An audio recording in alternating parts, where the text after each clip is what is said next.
apa efisien nonton penampun kedalon pakai sing sepuh-sepuh ben sami tenten nganang eneh tadi. Alhamdulillahirabbil alamin. Allahumma shalli wa sallim ala sayyidina Muhammad wa ala ali sayyidina Muhammad. Berkah saking sholawat majelis taklim Al-Kautsar lan kula lan panjenengan sedaya. Baginda Nabi pindah, baginda Nabi turut bangga. Amin. Antenipun dalu menika salah satu tanah kagunganipun Gusti Allah, karena wakaf lillahi ta'ala.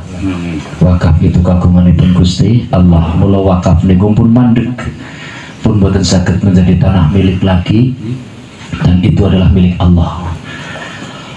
Dalam dunia menika Allah serahkan seluruhnya kepada utusan sang baginda Nabi kita. Maka mudah-mudahan tepatlah sudah bahwa alokasi tanah wakaf ini nanti akan dijadikan untuk majelis sholawat, majelis taklim, dan kemanfaatan-kemanfaatan yang lain untuk kemuliaan agamane Kanjeng Nabi, agamane Gusti Allah. Allahumma amin. Semoga barokahipun sholawat ugi majelis taklim Al-Kautsar beserta seluruh jamaah dan buat nonton batas siapapun monggo, karena tidak ada di sini sekat apapun, karena sama-sama seluruhnya adalah umat baginda Nabi. Kita terbuka seluruhnya tanpa membeda-bedakan apapun. Si wis do melu torekoh berbeda-beda, silahkan menjadi satu dalam bingkai umat baginda Nabi yang semuanya bersama-sama ingin selamatkan di syafaatipun Kanjeng Nabi dengan memperbanyak sholawat. Maka di majelis sholawat Kanjeng Sunan Ampel ini itu banyak sekali dalam berbagai lapisan. Sing Muhammadiyah melu sholawatan akeh, bahkan sing cungklang sisan akeh di majelis-majelis serupa dengan kita. Karena apa? Semuanya, apapun itu warna baju, apapun itu kelompok ormase, tapi kabeh jangan sampai lupa seluruhnya adalah umat baginda Nabi. Bahkan nuwun sewu daerah Kawunganten niku sing akeh malah bajingan-bajingan sing do tatone kebek tapi belum pada maca sholawat. Anggere maca sholawat yo nangis. Nah, maka di sini kita tidak membedakan siapapun, semuanya adalah umat Kanjeng Nabi. Sing wis padha-padha umat Kanjeng Nabi iso selamat kabeh nek oleh pitulungane Kanjeng Nabi.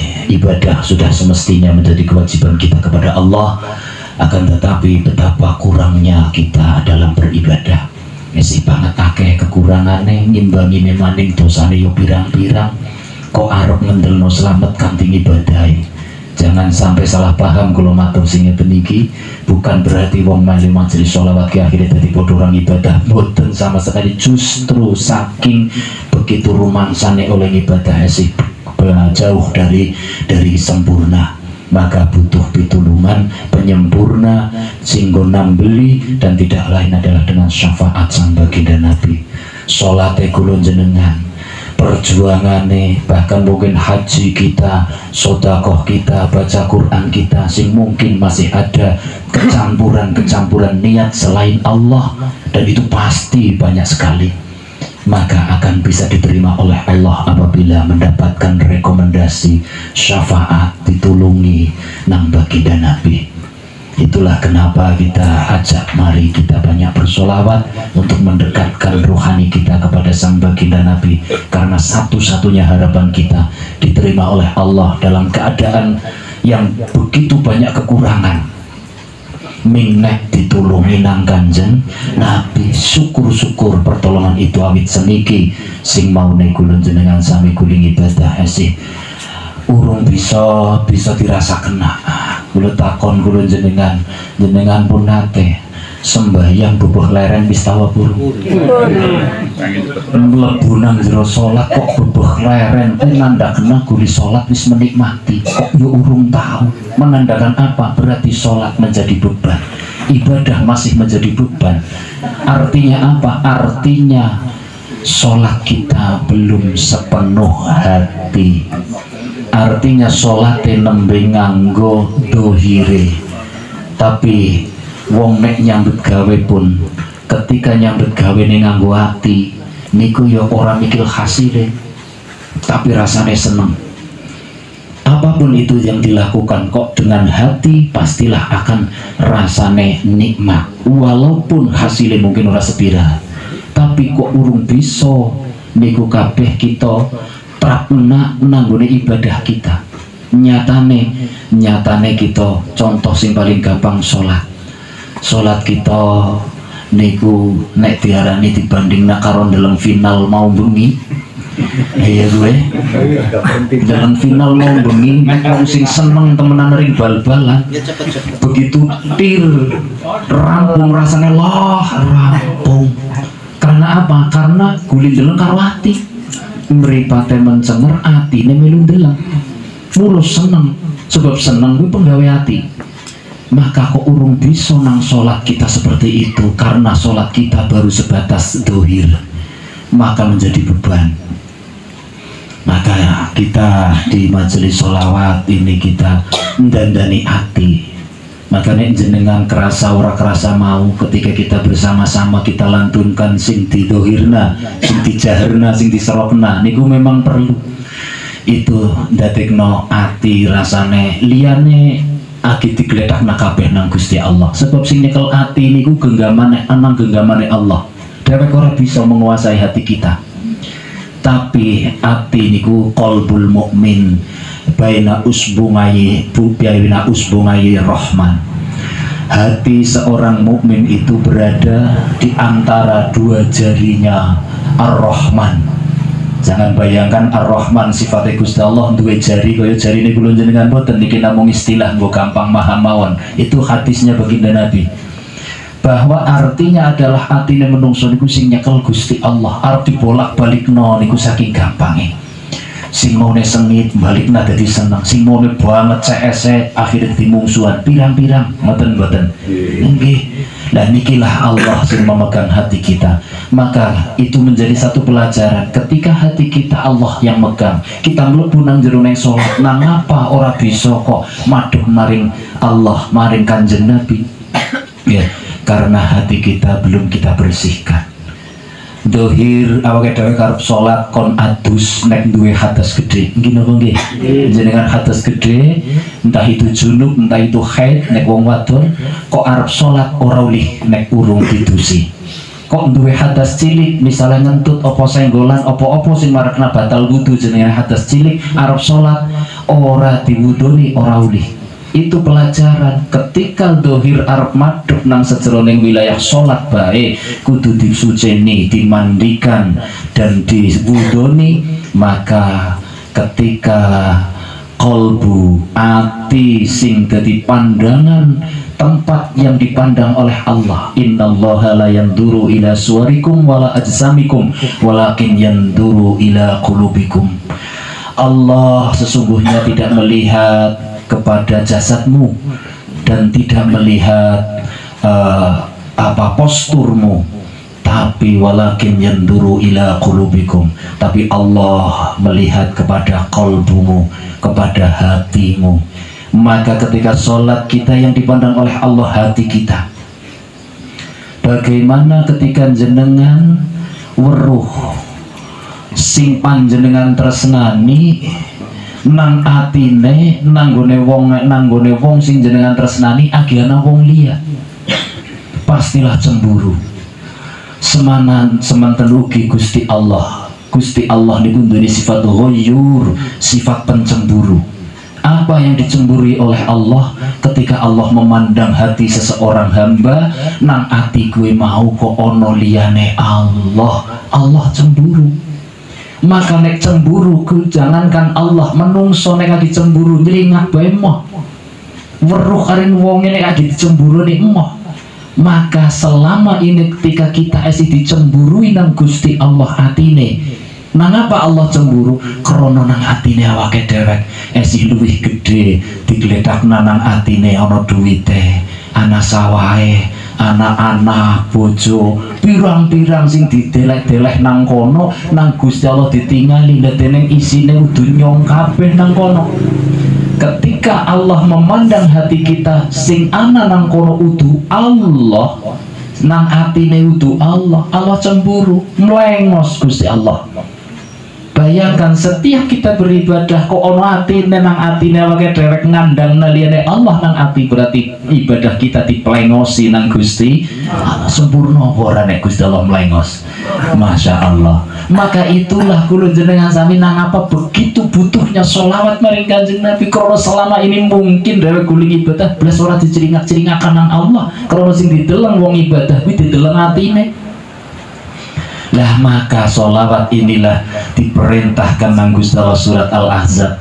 Setiap arep sholawat kita baca innallaha wa malaikatahu yusholluna 'alan nabi ya ayyuhalladzina amanu shallu 'alaihi wa sallimu taslima. Wahai orang-orang yang beriman, iman nang gone kalbu, nang ati iman itu. Dan orang yang beriman nang kolbuni ono iman maring Gusti Allah, diperintah nang Allah sallu, bersolawatlah kalian semua alaihi ngatasi Nabi wasallimu, dan bersalamlah, kirimkan salam kepada sang baginda Nabi kekasihku. Allah yang perintah. Maka wong solawatan derek ten majlisan niki udu melu Kiai Jalid senes, ora melu Kiai Ahmad ora, ning melu perintahe Gusti Allah. Jenengan ngajak-ajak kanca bati rayu melu sholawatan, aja disengi melu Kiai Mujalid kali melu Kiai Ahmad, melu majelis Al Kausar kuwi lak ming wadahe tok. Niki kita sedang melaksanakan perintah saking Gusti Allah, sallu, padha maca sholawat sira kabeh. Wis perintah dari Allah, ketika belum ada wadah dan belum ada sambungan itu mustahil kita bisa beristiqomah dalam melaksanakan. Maka di sholawat kita ijazah. Ijazah itu menyambungkan sanad ruhani dengan orang-orang yang amaliyahnya sama dengan kita ini yang kita amalkan, yaitu bersolawat. Maka ketika ada sambungan rohani dengan orang-orang yang sudah lebih dahulu memperbanyak membaca sholawat sampai sang baginda Nabi juga seperti itu, maka rohani kita menjadi tergugah untuk bisa beristiqomah. Podo karo wong torekoh, intine torekoh zikir la ilaha illallah. Tapi ketika urung derek baiat, ya segeleme guling amalna. Bar sholat kober waca la ilaha illallah, la ilaha illallah karo mlayu kadang-kadang. Tapi nek wis berbaiat torekoh, otomatis menjadi satu ikatan. Bersolat sampean baiat no, kon moco amal no ping semene atus misalkan. Akhirnya jadi tergugah untuk beristiqomah. Semanten ugi solawat ini. Bedanya dengan torekoh, di torekoh menjadi kewajiban karena dengan istilah baiat. Wong nek wis dibaiat itu sudah berjanji, bersumpah sanggup akan melaksanakan apa yang dibaiatkan. Mulai wong wis tau baiat torekoh, bersolat kudu maca apa, didikane kudu kepriwe, kudu dilakoni. Nek ora dilakoni melanggar janji sumpah maring guru sing baiat. Abote torekoh teng mriku. Niki ijazah sholawat podo karo baiat nanggone secara teorinya, tapi secara prakteknya mboten dadi wajib. Hanya saja nyambung nosanat supaya amaliyah bisa istiqomah, continue terus menerus setelah berijazah sholawat dengan ditalkin. Talkin itu menirukan ucapan yang mau diamalkan, yaitu sholawatnya Allahumma sholli wa sallim ala sayyidina Muhammad wa ala ali sayyidina Muhammad. Kita sudah mengamalkan dan sudah sering membaca lafaz ini, hanya saja belum ada sambungan secara rohani kita mengamalkannya. Maka ijazah inilah sing nyambungno. Ketika sudah diijazah kan ada satu peraturan ketika sudah diijazahkan. Podo karo torekoh la ilaha illallah, dengan urung torekoh rano peraturan itu duping pira guling amalna. Ketika belum berbaiat, tapi ketika berbaiat punya konsekuensi, ya, tanggung jawab. Sebab baiat artinya sumpah sanggup berjanji akan melaksanakan sesuai yang dibaiatkan niku apote nyekali sumpah niku ngaten nggih. Maka di sini bukan baiat tapi ijazah. Sing artinya ijazah adalah memberi izin untuk mengamalkan amalan itu. Kalau di sini sholawat berarti mengijazahkan sholawat, memberi izin untuk mengamalkan sholawat yang ada sambungan secara silsilah, mata rantai yang saling menyambung sampai ke atas, sampai kepada baginda Nabi yang memiliki sholawat ini. Karena sholawat ini sholawat yang diberikan oleh baginda Nabi ketika Kanjeng Sunan Ampel sowan ziarah datang beliau, bertemu secara rohani bahkan secara dohir. Kanjeng Nabi memberikan sholawat ini kepada Kanjeng Sunan Ampel untuk dibawa ke tanah Jawa agar Islam Ahlus Sunnah wal Jamaah yang berasal dari Jazirah Arab bawalah ke tanah Jawa, karena di tanah asalnya bakal orang bisa jejet ngendikane Kanjeng Nabi. Dan itu menjadi kenyataan sekarang, sudah fakta di sana Ahlus Sunnah wal Jamaah tidak bisa tegak. Kanjeng Nabi menyarankan dan memberikan saran untuk berziarah, tapi di sana pemerintahan sana melarang orang berziarah kubur. Itu bukti nyata dan lain sebagainya. Tapi di tanah Jawa Islam yang dibawa diperintahkan oleh baginda Nabi ketika diziarahi oleh Kanjeng Sunan Ampel untuk dibawa ke tanah Jawa. Akhirnya di tanah Jawa inilah masih lestari ajaran Kanjeng Nabi, ziarah kubur, mendoakan orang yang sudah meninggal dan lain sebagainya, termasuk untuk mencintai orang-orang soleh, termasuk cinta kepada sang baginda Nabi. Dan sang baginda Nabi kita sudah tidak bisa mencintai secara fisik karena kita tidak bisa bersama-sama hidup dengan beliau, tapi secara rohani baginda Nabi tidak pernah wafat. Maka rohani kitalah yang bisa nyambung kepada rohani baginda Nabi, dan sambungan itu tidak lain adalah dengan kita membaca sholawat. Dekat dengan baginda Nabi secara fisik sudah tidak mungkin, karena beliau nuwun sewu sudah berkalang tanah tata dohire. Walaupun ora pada jasad sedane Kanjeng Nabi karo jasad sedane wong kedumpring ora bakal pada. Okay. Tapi nek secara manusiawi pada Kanjeng Nabi bodoh-bodoh wis dimakamkan, tapi secara ruhani Kanjeng Nabi terus menyertai seluruh umatnya. Dan yang akan diakui sebagai umat Kanjeng Nabi adalah umat yang memperkenalkan diri sebagai umat, dan memperkenalkan diri bukan dengan acara apapun, tapi memperkenalkan diri maring Kanjeng Nabi hanyalah dengan sholawat. Ibadah kita taqarrub ilallah, pendekatan diri maring Gusti Allah. Sholawat pendekatan kepada Kanjeng Nabi menjadikan kita dikenal oleh sang baginda Nabi. Niki mula kita majelis taklim juga majelis sholawat sing dadekno berharapan kita muga-muga umat yang begitu banyak sudah yang dimiliki oleh baginda Nabi, tapi umat yang dikenal oleh baginda Nabi itu yang menjadi harapan kita. Maka Kanjeng Nabi ngendika aulan nasbi yaumal qiyamah aktsarukum alayya sholata, orang paling spesial bagiku besok di hari kiamat adalah orang yang paling banyak membaca sholawat ketika hidup di dunia. Itulah yang menjadi patokan kita, karena sholawat konsingake, karena yang paling utama, paling spesial di hadapan Nabi nanti di akhirat adalah orang spesial itu, orang yang paling banyak membaca sholawat. Maka bisa akeh kuli maca sholawat anggere wis ana ikatan. Nek urung ono ikatan ora mungkin. Ya, wong sing wis padha dijiret ijazah bae minimal kon esuk Sabtu sore 100 kadang-kadang mungkin ya, mungkin ketriwal kayane si cokat. Niki wis tahunan Pak Kades teng mriki. Majelis Al-Kausar niki wis sana 3 tahun kayane betul. Ya, tapi mungkin digawe minimal esuk 100 sore 100 kadang-kadang mungkin isi lowong. Kayak gitu. Walaupun itu bukan wajib, hanya saja itu sebagai ikatan bahwa kita pernah berijazah. Dan keutamaan memperbanyak membaca sholawat, syukur bagi bisa sampai setiap nafas kita adalah sholawat kepada baginda Nabi. Itu kalau bisa, tapi butuh latihan untuk ke arah situ. Minimal esuk 100 sore 100 mau tambahin maning dening geranggam temen cara wong mangane ya, bareng tek rasa-rasak nang maca sholawat kok anteng temen ayem rasane, tambahin maning. Semakin banyak semakin harapan kita menjadi orang spesial Kanjeng Nabi. Allahumma amin. Itu saja, mohon maaf ya Bapak Kades, matur suwun kersa rawuh menyemangati kanca-kanca majelis Al-Kausar mriki. Dan Yang kidul gini juga untuk menjadi Pak Kayyum Soleh jadi sama dengan kita juga ngajak konco-konco untuk bersolawat juga sama persis dengan kita karena standar kita kepada salah satu duriah yang ke-16 dari Kanjeng Sunan Ampel dari jalur laki-laki, Syekh Maulana Muhammad Salim atau cara Yai Mas Muhammad Salim, gadah Bapak Syekh Kiai Mas Muhammad Muhni, gadah Bapak Kiai Mas Muhammad Jufri, gadah Bapak Kiai Mas Muhammad Isa Tengtarisi, Kiai Mas Muhammad Isa, gadah Bapak Kiai Mas Muhammad Musa di Kebumen Pejaguan, gadah putra gadah Bapak Syekh Maulana Muhammad Teng Pejaguan juga, gadah putra Syekh Maulana Muhammad Hasan juga teng Kebumen,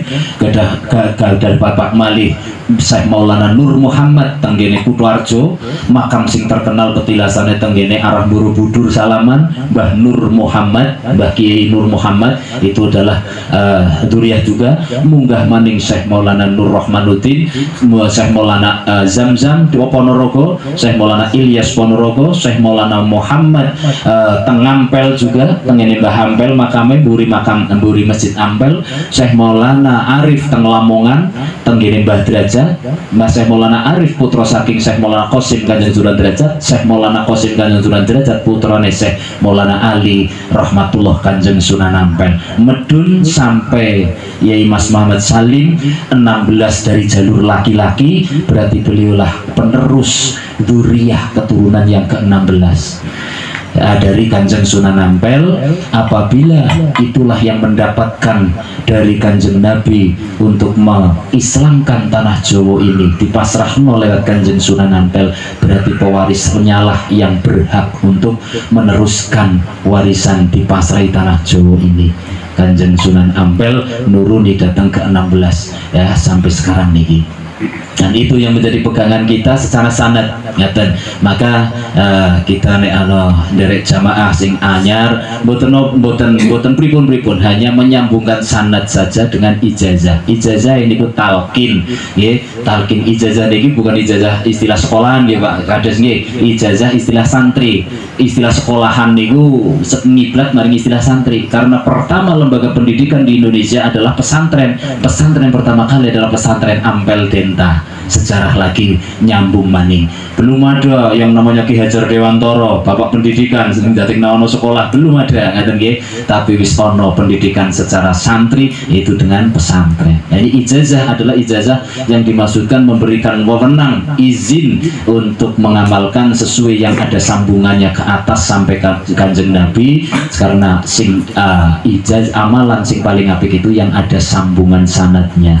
Dan mawon tidak ada habisnya cerita tentang sanad solawat dan ilmu tentang solawat tentang Kanjeng Nabi, dan siapa yang bisa menjadikan kecintaan kepada baginda Nabi tidak lain adalah ketika kita tambah ngerti tentang kemuliaan sang Kanjeng Nabi sing kula jenengan sami sebut nang solawat.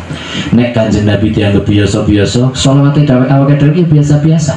Tapi ketika kita sering ungkapkan, kita kupas tentang keistimewaan beliau, maka akan menjadi tambah tresnane maring Kanjeng Nabi.